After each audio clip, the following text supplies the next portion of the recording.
سر میرا نام منیر احمد ہے، تو میں غیر احمدی ہوں. جی اچھا آپ آگے آ جائیں. جی تھینک یو. اچھا یہ تھا کہ دو سوال ہیں میرے. جی فرمائیے. تو ایک مباہلہ کے متعلق ہے. جی ایک قرآن شریف کی ایک آیت ہے کہ یہود اور انصار تمہارے دوست نہیں ہو سکتے، بلکہ یہ آپس میں دوست ہیں، اور تم میں سے جو ان کے ساتھ دوستی کرے گا وہ ہم میں سے نہیں ہے. ٹھیک. ٹھیک ہے. آپ ایک آتھر نے کتاب لکھی ہے انگلینڈ میں، وہ میں نے پڑھی ہے تفصیلاً. اس کے بعد اور بھی کچھ یہ جو پولیٹیکل سٹے ملتا ہے اب آگے آ جائیں آگے آ جائیں. یورپ میں پولیٹیکل سٹے جو احمدیوں کو ملتا ہے، آئی مین آؤٹ آف پاکستان سب سے زیادہ. تو یہ کوئی آپ کہہ سکتے ہیں کہ جو اعتراض کیا جاتا ہے کہ برٹش خاص طور پہ اور یورپ جو ہے وہ جنرلی مطلب کہ احمدیت کو ڈائریکٹلی اور انڈائریکٹلی سپورٹ کرتے ہیں. یہ ہے سوال. جی ہاں میں اس کا جواب دیتا ہوں. پہلا حصہ کیا تھا اس کا؟ وہ تو میں نے وہ قرآن شریف کی آیت پڑھ کے تو اس کے ہاں ریفرنس سے میں پہلے نے ان سے پوچھا. بات کریں نا، ان جی باتوں کو ختم کر کے پھر آگے اس پہ آتے ہیں. جی جی کیا آیت آپ نے پڑھی تھی؟ کہ یہ یہود اور انصار آپس میں نصارہ. دوست ہیں. ہاں جی یہ آپس میں دوست ہیں. صرف یہ ایک ہی آیت ہے قرآن کریم کی یا اور بھی ہیں؟ نہیں آیتیں تو ہیں. ہاں تو پھر اس مضمون پر جب تک دوسری آیتیں نہ ہوں اس وقت تک اس کا غلط پیغام مل جائے گا لوگوں کو. قرآن کریم نے یہ بھی فرمایا کہ یہود اور نصارہ میں جو تمہارے سب سے قریب ہیں وہ نصارہ ہیں، اور یہ بھی فرمایا کہ اللہ تعالیٰ ان سے جو تم لوگوں سے اچھے ہیں، جنہوں نے تم پر ظلم نہیں کیا، ان سے حسن سلوک سے تمہیں منع نہیں فرماتا. قرآن کریم نے یہ بھی فرمایا کہ ان سے منع کرتا ہے جو تم سے دشمنی ظاہر کر چکے ہیں، اور جو تم سے حسن سلوک کرتے ہیں ہرگز ان سے حسن سلوک سے منع نہیں فرماتا. تو یہ ساری آیتیں اکٹھے پڑھیں تو پھر پیغام ملے گا نا، یک طرفہ پیغام تو نہیں مل سکتا. دوسری بات یہ ہے کہ آن حضرت صلی اللہ علیہ وآلہ وسلم کا اپنا کردار کیا تھا. کیا آپ جب طائف سے لوٹے ہیں تو ایک عرب سردار جو مشرک تھا اس کی پناہ میں نہیں آئے؟ کیا ابو طالب کی پناہ میں نہیں رہے، جن کے مومن ہونے کا کوئی ثبوت کہیں نہیں ملتا؟ کیا دوسرے صحابہ بعض دوسرے مشرکوں کی جو نسبتاً شریف النفس تھے ان کی پناہ میں رہ کر امن حاصل نہیں کیا کرتے تھے؟ لیکن سر میری بات سن لیجیے. یہ واقعات تاریخی ہیں جن کو آپ بدل نہیں سکتے.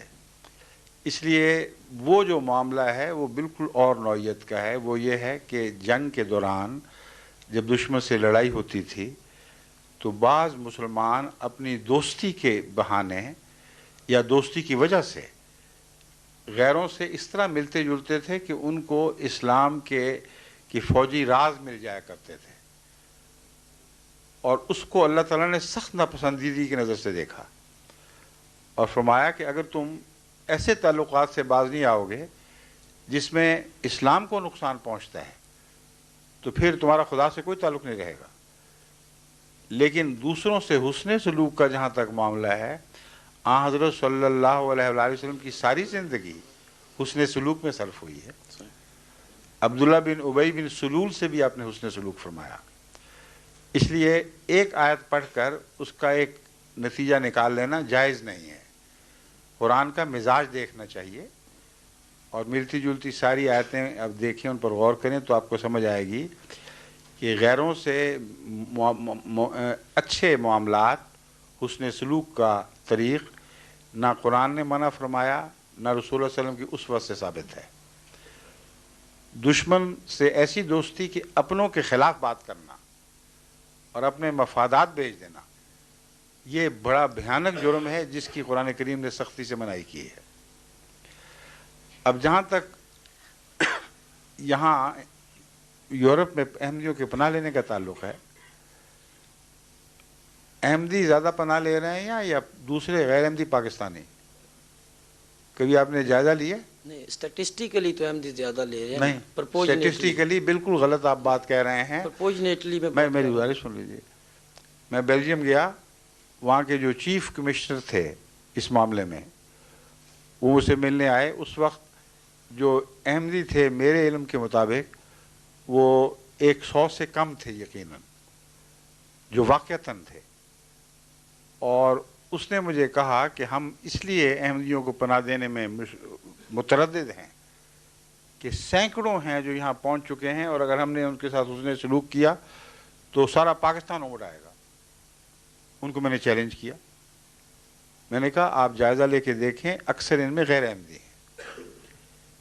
انگلستان میں قوائف سے اعداد و شمار سے ثابت ہے، اور اب حکومت اس کو تسلیم کرتی ہے، کہ اکثر پناہ لینے والے انگلستان میں غیر احمدی ہیں جنہوں نے احمدیت کے نام پر پناہ لی۔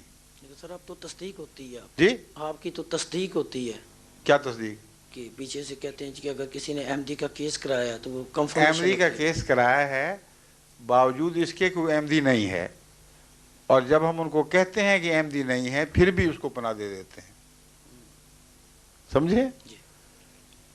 وجہ کیا ہے کہ ان کے بعد اپنے اصول ہیں، ان اصولوں کے تابع وہ صرف مذہبی طور پر نہیں، ہر سیاسی پناہ لینے والے کو بھی پناہ دیتے ہیں۔ اب آپ دیکھیں کہ بے نظیر نے کہاں پناہ لی تھی جب پاکستان سے بھاگی تھیں، نواز شریف نے کہاں پناہ لی تھی، مینگل صاحب نے کہاں پناہ لی تھی، مصطفیٰ کھر نے کہاں پناہ لی تھی، الطاف حسین نے کہاں پناہ لی ہوئی ہے؟ کیا یہ سارے احمدی ہیں؟ یہ تو سر وہی تو انگریز کا جو اس کے بیک گراؤنڈ ہے، ڈیوائڈ اینڈ رول، اس کے بیک گراؤنڈ میں تو دیکھ سکتے ہیں ہم اس کو۔ بس اب سوال کو ادھر بکھیرے نہیں، اب تقویٰ سے، خدا کا خوفی سے کام لیں۔ آپ کے سوال کا جواب میں نے دے دیا ہے۔ انگریز ڈیوائڈ اور رول کرتا ہے، ہمیں کیوں نہیں ڈیوائڈ کر کے رول کر سکتا احمدیوں کو؟ باقی سب کو کرتا ہے، اس لیے کہ ہم اللہ تعالیٰ کے فضل سے تقویٰ کے ساتھ مسلح ہیں، اور کہیں بھی انگریز جماعت احمدیہ کو ڈیوائڈ کر کے رول نہیں کر سکا۔ غیر احمدی مولویوں کو ڈیوائڈ کر دیتا ہے، ان کو رول بھی کرتا ہے، غیر احمدی عوام الناس کو ڈیوائڈ کرتا ہے، پاکستان کی حکومت کو ڈیوائڈ کرتا ہے، وہاں کی سیاست کو ڈیوائڈ کرتا ہے۔ تو جن کو کرتا ہے ان پر اعتراض کریں، نہ کہ ہم پر، ہمیں تو نہیں کر سکا۔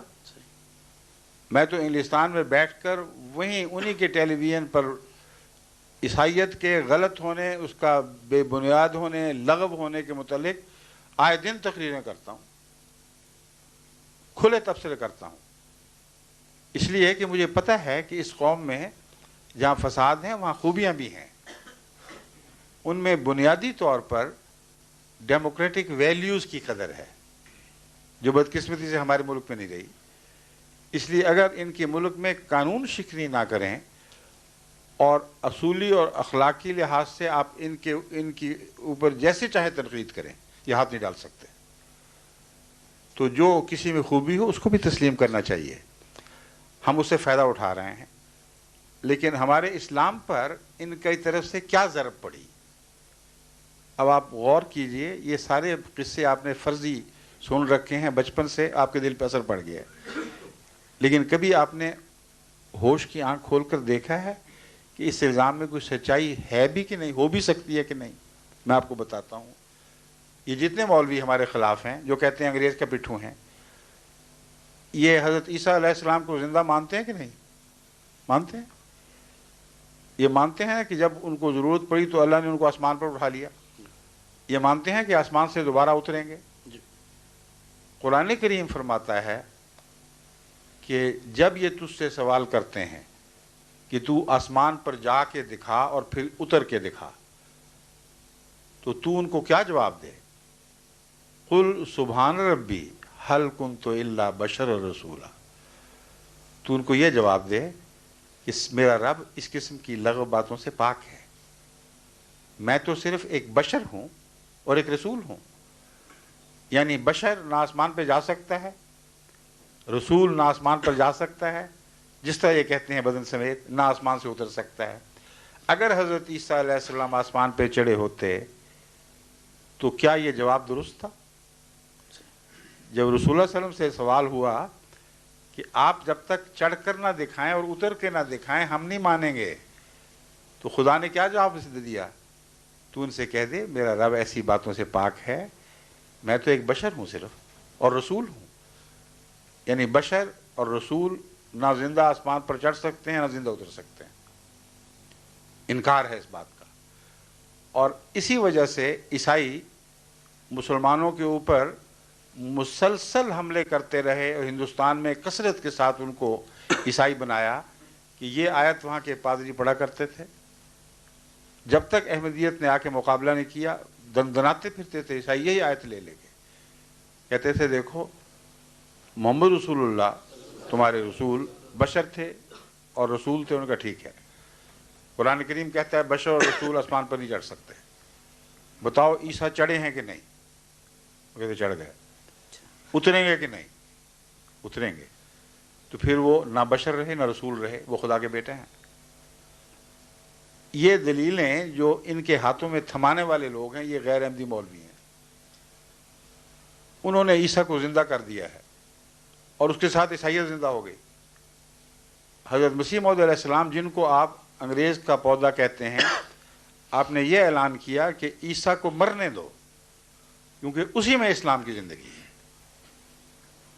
اب دیکھیں انگریز کا یہ پودا ہوا کرتا ہے جو ان کی دین کی جڑیں کاٹ دے, جو ان کے خدا کی موت کا کھلم کھلا ان کی حکومت کے دوران اعلان کرے, اور مخالف مولویوں کو اس پہ اور بھی غصہ آئے. سب سے بڑے کفر کے فتوے مسیح موعود علیہ السلام پر اس الزام میں لگے کہ آپ نے عیسیٰ کی زندگی کا انکار کر دیا, اور جو زندہ بنائے بیٹھے تھے آج تک انتظار کر رہے ہیں. تو انگریز کا پودا وہ ہے جو انگریزی خیالات ان کے عقائد کی تقویت دیتا ہے, اور ان کی حکومت کو تقویت دینے کے لیے سب سے زیادہ عیسائیت ان کے کام آئی تھی.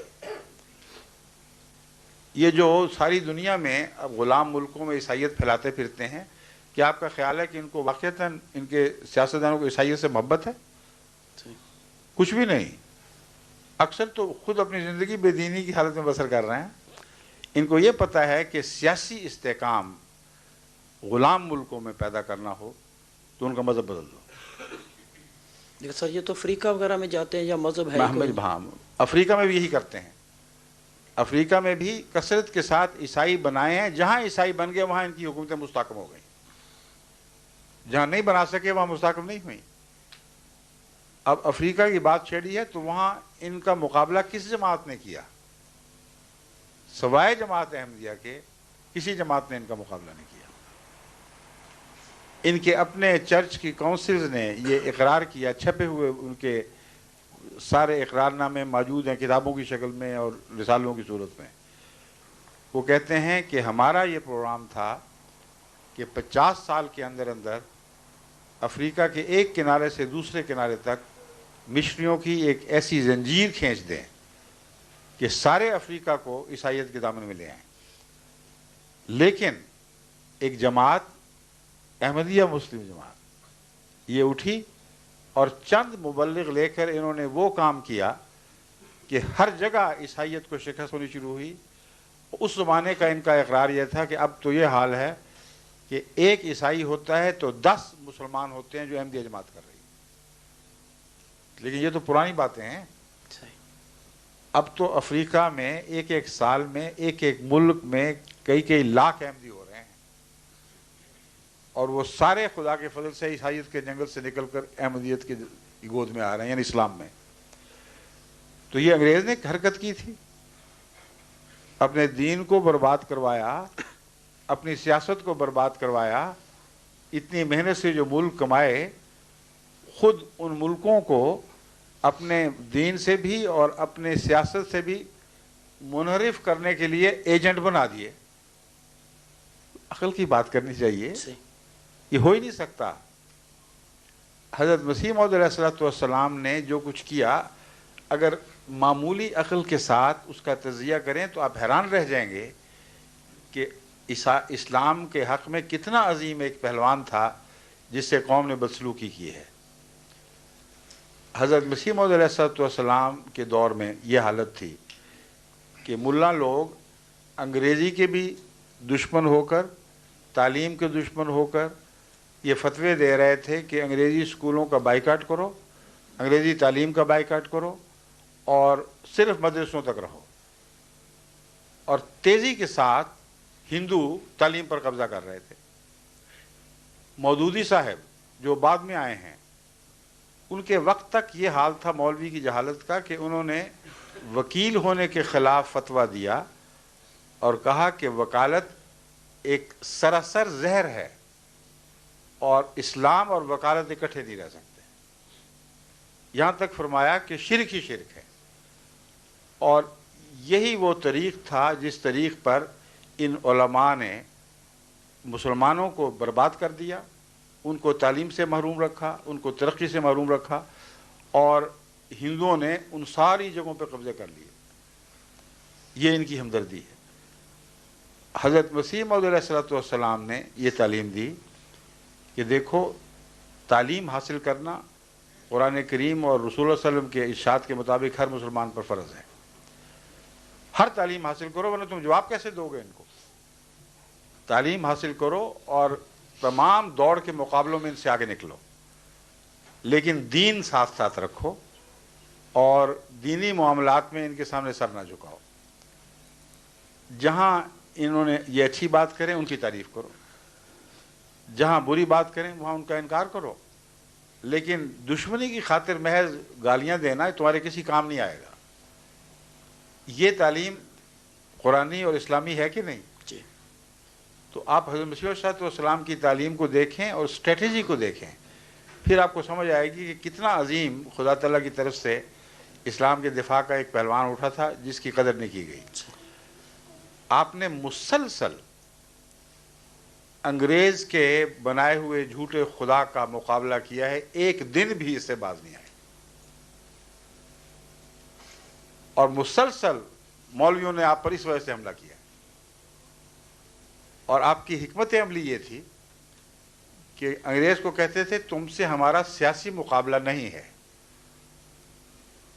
جب تک تم مذہب میں دخل نہیں دیتے ہمارا حق نہیں ہے کہ ہم تم سے لڑیں، کیونکہ تم نے اس ملک میں آ کر ہمیں بعض ظلموں سے بچایا بھی ہے.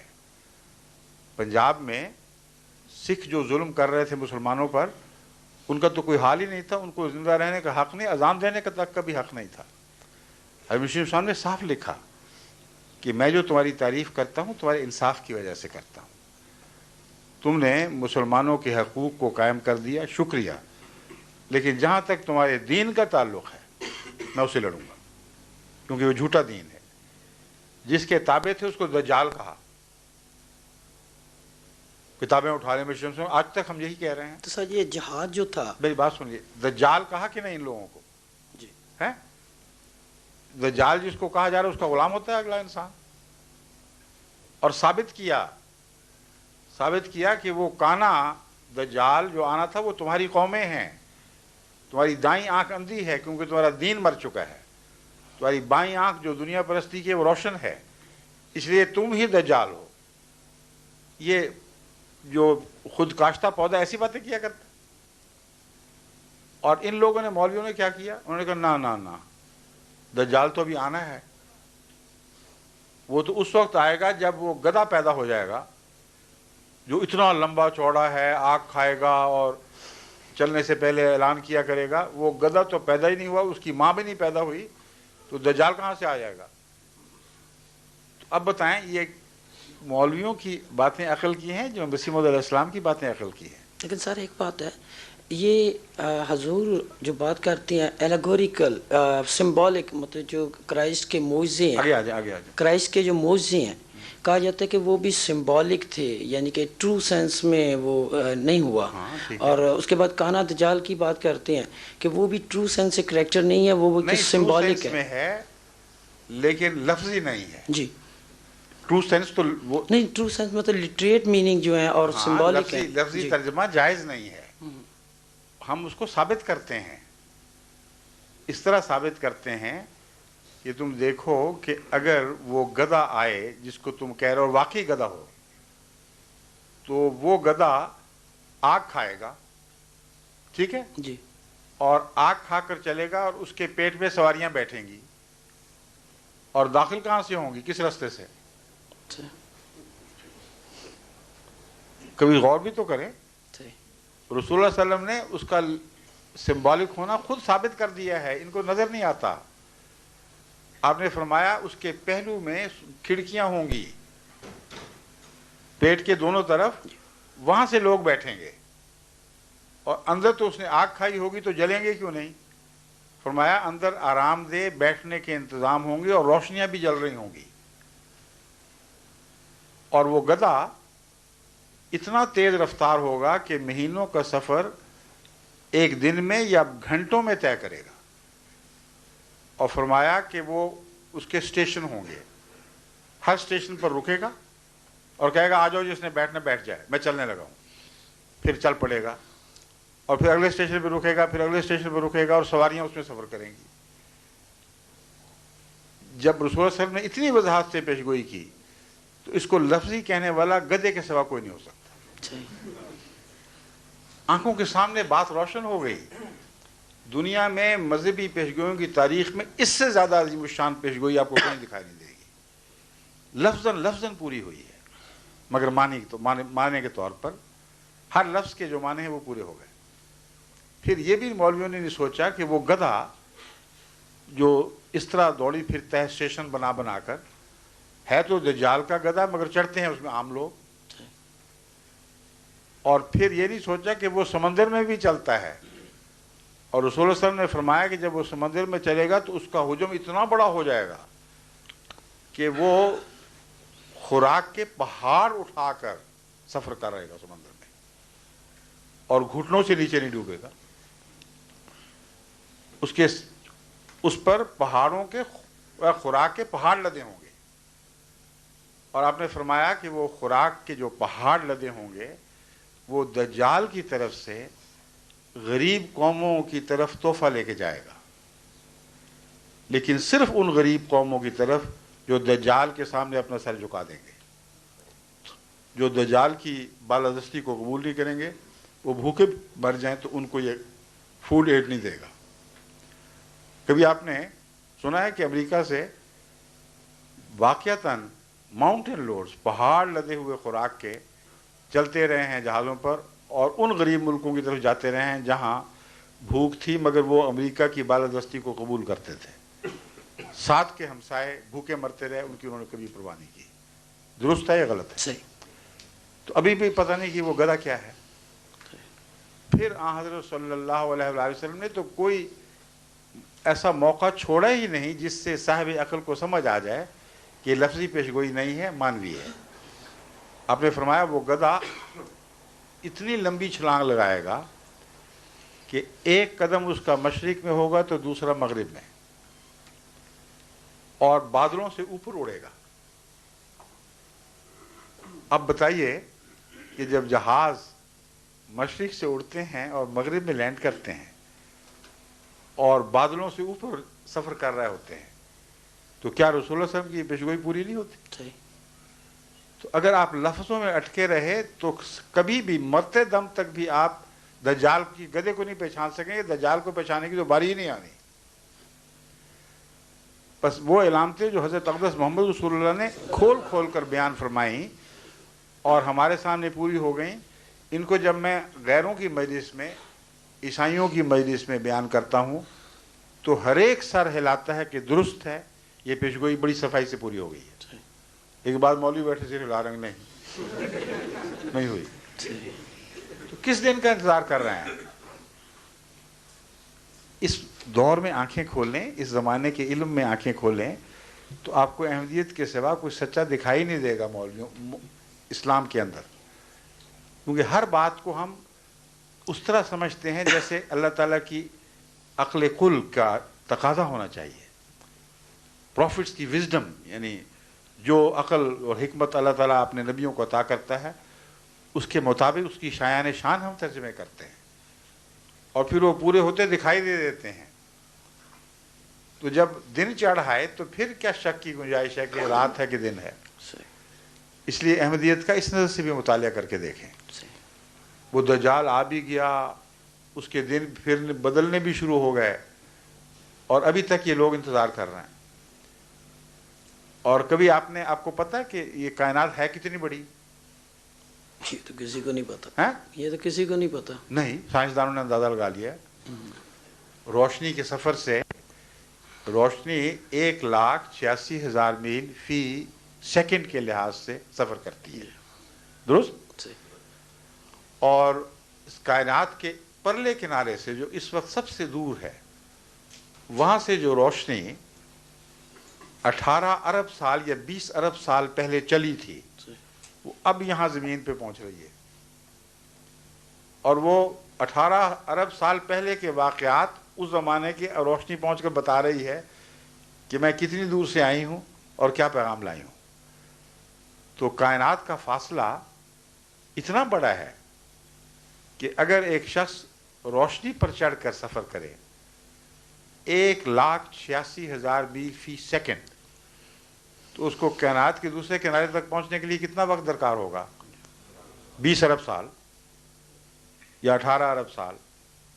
لیکن 18 ارب سال سے زیادہ اس لیے کہ کائنات پھیل بھی رہی ہے اور دور ہٹ رہی ہے، تو جب وہ کنارے پہ پہنچے گا تو کنارہ اور دور ہٹ چکا ہوگا۔